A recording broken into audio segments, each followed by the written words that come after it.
Hello students.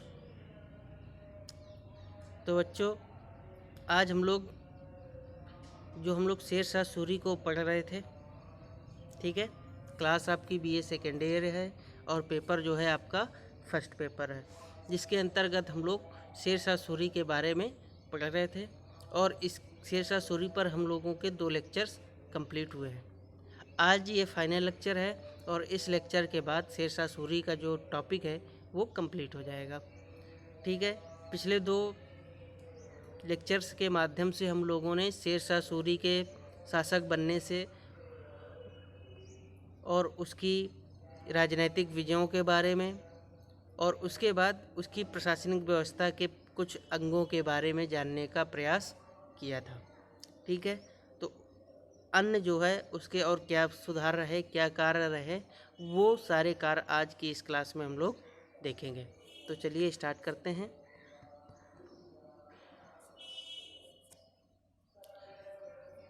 Most important, भू राजस्व व्यवस्था। ठीक है। आज थोड़ा सा फास्ट करेंगे क्योंकि थोड़ा सा जल्दी हो जाए। ठीक है। तो भू राजस्व प्रशासन की बात करते हैं। तो भू राजस्व प्रशासन में पहला जो हमारा पॉइंट है वो है कि केंद्रीय सरकार की आय का प्रमुख स्रोत लगान होता था। ठीक है। उस समय सरकारों की प्रमुख जो भी आय होती थी वो लगान के माध्यम से ही होती थी। दूसरा, लावारिस संपत्ति, व्यापार कर, टकसाल, नमक कर आदि ये सारे टैक्सों के माध्यम से सरकार की आय जो है वो होती थी। स्थानीय आय जिसे कई प्रकार के से एकत्र करते थे अबवाब कहलाता था। इनके अलावा जो अन्य कर होते थे सीधे आप लोग याद रखना कि इनके अलावा जो अन्य कर होते थे वो सभी क्या कहलाते थे? अबवाब कहा जाता था। ठीक है। अब बात करते हैं भू राजस्व व्यवस्था की। तो शेर शाह सूरी की वित्त व्यवस्था के अंतर्गत राज्य की आय का प्रमुख स्रोत भूमि पर लगने वाला कर था, जिसे लगान कहा जाता था। ठीक है। आप लोगों को इतना तो पता ही होगा कि लगान किसे कहा जाता है। ठीक है। मेन बात जो याद रखनी है कि शेर शाह के शासनकाल की मुख्य लगान व्यवस्था का जो मुख्य रूप था वो किस प्रकार का था? रैयतवाड़ी प्रकार का था। तो रैयतवाड़ी जो है इसका मतलब होता है कि सरकार और किसान के बीच में सीधा संबंध होना, यानी बीच में दलालों का कोई भी कार्य काम नहीं था। ठीक है। जो कि बाद में हम लोग देखेंगे अंग्रेज़ों के समय जैसे जमींदार बैठा दिए बीच में। ठीक है। तो इस तरह का कोई भी कार्य नहीं किया। शेर शाह सूरी के समय पर सीधे किसानों से लगान वसूल किया जाता था और इसी सीधे किसानों से संपर्क होने की व्यवस्था को ही क्या कहा जाता था? रैयतवाड़ी व्यवस्था। सिवाय एक क्षेत्र था मुल्तान को छोड़ करके, मुल्तान में जो है वो बटाई व्यवस्था चल रही थी और उसी तरह की व्यवस्था चलती रही थी। शेर शाह ने उत्पादन के आधार पर भूमि को 3 श्रेणियों पर विभाजित किया था। उसने भूमि की नाप कराई थी। ठीक है। और नाप कराने के साथ साथ उत्पादकता के आधार पर भूमि का ये आंकड़ा भी रखा था कि कौन सी अच्छी है, कौन सी मध्यम है, कौन सी खराब है। ठीक है। तो फसलों की माप कराने वाला और उनको उत्पादन की श्रेणियों में विभाजित करने वाला शासक कौन था? इस तरह से याद रखिएगा, शेर शाह सूरी। लगान निर्धारण की 3 प्रमुख पद्धतियाँ होती थीं जिनके माध्यम से लगान वसूल किया जाता था। पहला था गल्ला बख्शी या बटाई, दूसरा नस्क या कनकूत और तीसरा नगदी या जाप्ती। ठीक है। तो इसमें जो सबसे ज़्यादा प्रचलित थी वो जाप्ती थी। नस्क या मुक्ताई या कनकूत, कनकूत का मतलब ये है कि फसल के पहले ही एक अनुमान लगा लिया जाता था और उसी अनुमान के आधार पर लगान वसूल किया जाता था। बटाई में क्या होता था कि इसमें 3 प्रकार से बाँट किया जाता था, जैसे कि सबसे पहले खेत बटाई, फिर उसके बाद लंक बटाई, फिर उसके बाद रास बटाई। खेत बटाई में क्या होता था कि पूरा खेत बाँट लेते थे।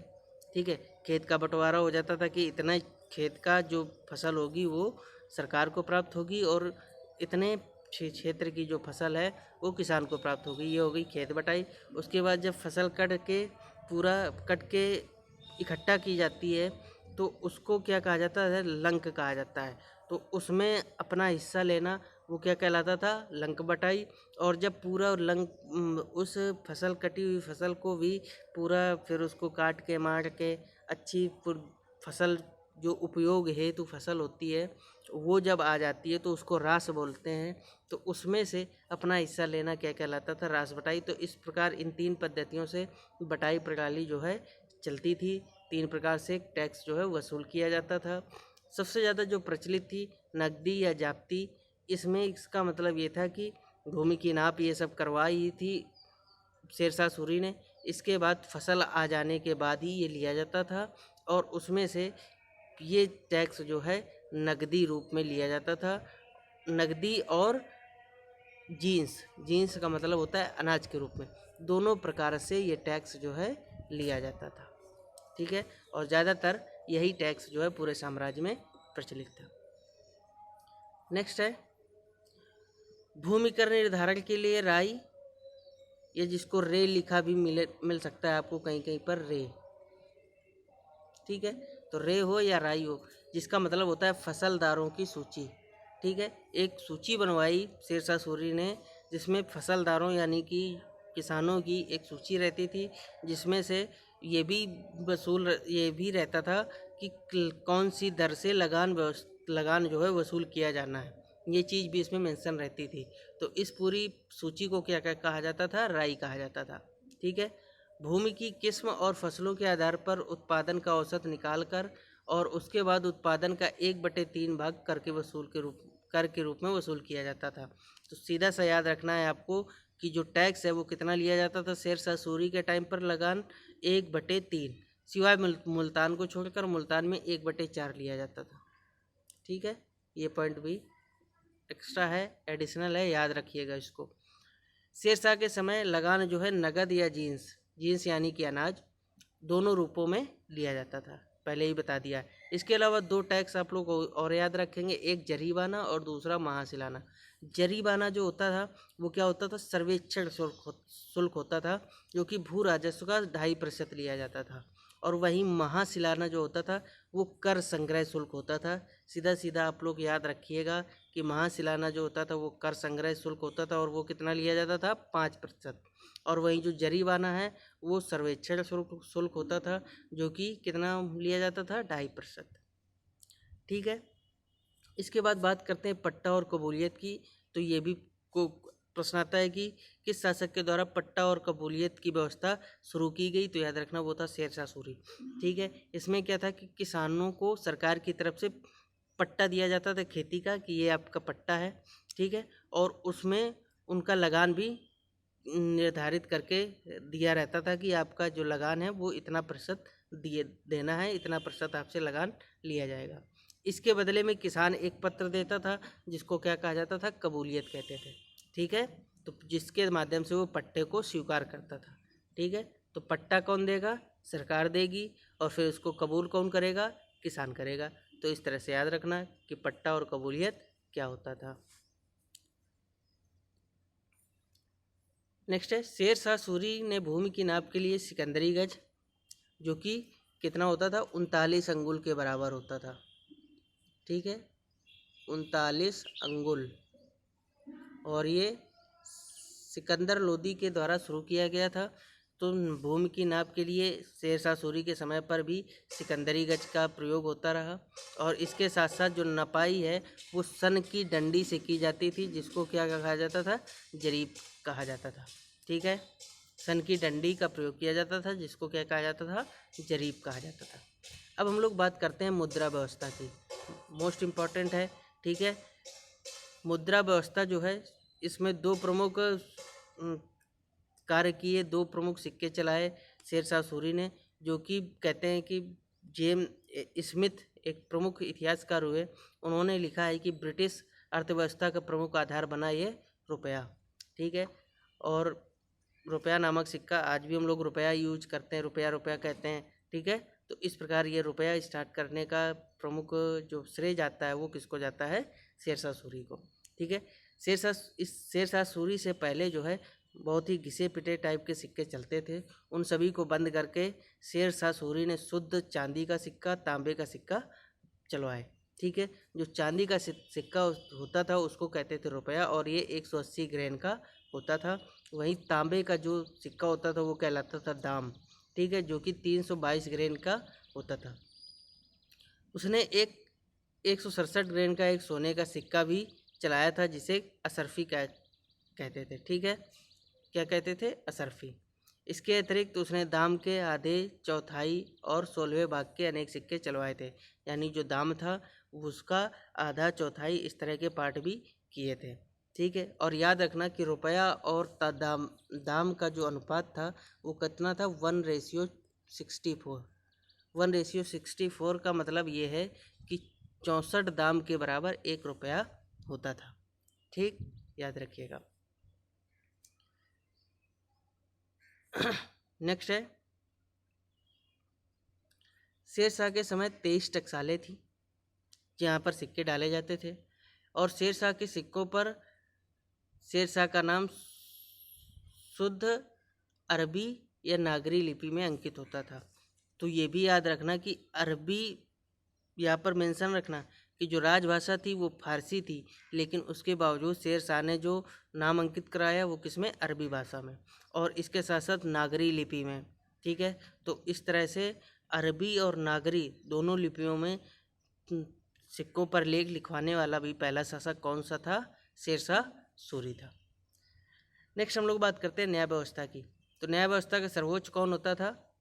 शेरशाह सूरी ही होता था। ठीक है, और सुल्तान अदल की उपाधि इसीलिए उसने धारण की थी। अदल का मतलब एक तरह से न्याय का स्थान होता है। ठीक है, तो सुल्तान अदल की उपाधि इसने खुद धारण की थी, और सबसे बड़ी अदालत जो कह सकते हैं कि वो शेरशाह की ही थी। शेरशाह हर बुधवार को न्याय व्यवस्था का कार्य किया करता था। ठीक है, और इसने न्याय व्यवस्था अत्यंत कठोर थी जिसमें कैद, कोड़े से पीटना, अंग विच्छेदन, जुर्माना जैसे दंड शामिल थे। यानी कि प्रत्येक प्रकार की दंड जो है दिए जाते थे। शेरशाह के सूरी के टाइम पर जो है सबसे ज़्यादा न्याय व्यवस्था सख्त थी, और लोगों को बहुत ही एक तरह से प्रशासनिक और न्याय व्यवस्था से काफ़ी डर था शेरशाह सूरी के टाइम पर।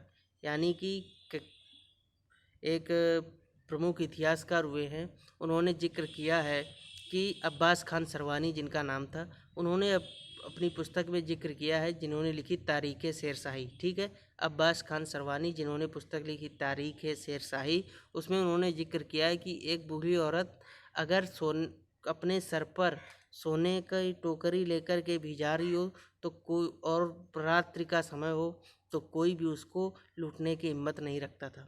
यानी कि इतना डर था, इतना खौफ था शेरशाह सूरी के टाइम पर।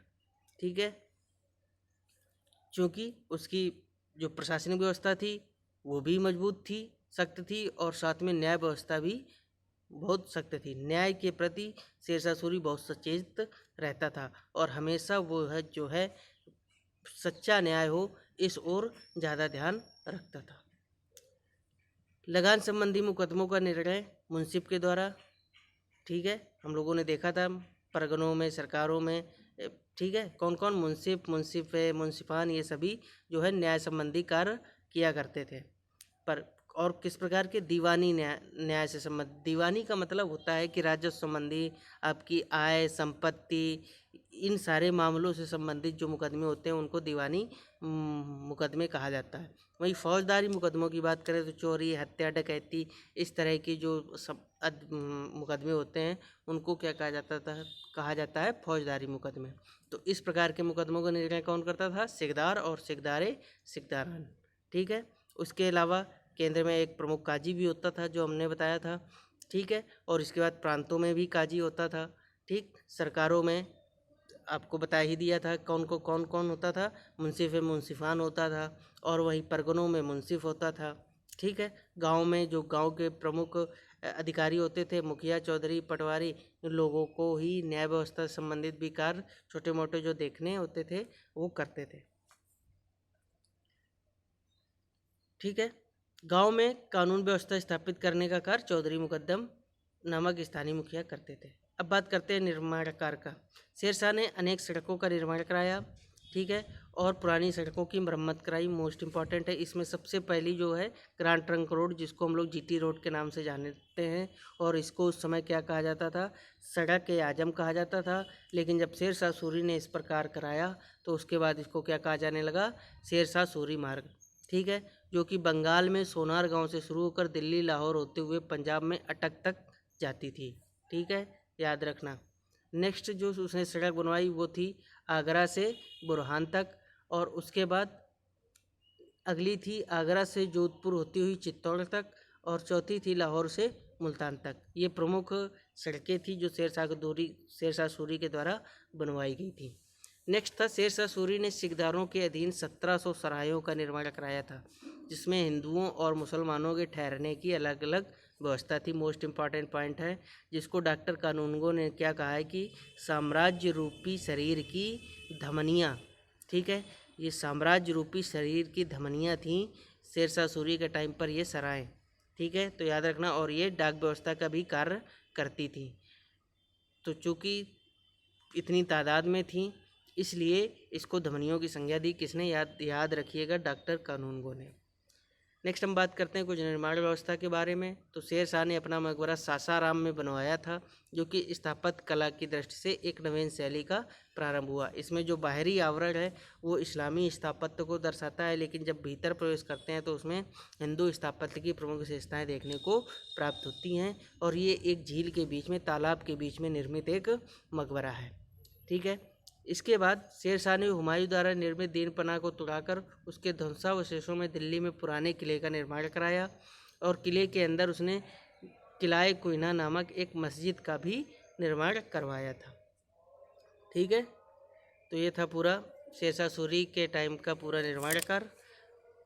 इसी के साथ शेरशाह सूरी जो है वो आपका पूर्णतः समाप्त हो जाता है। नेक्स्ट हम लोग अब जो भी टॉपिक अकबर ही आता है, नेक्स्ट हम लोग अकबर पर चर्चा करेंगे। तो आज की क्लास हम लोग यहीं पर समाप्त करते हैं। Thank you.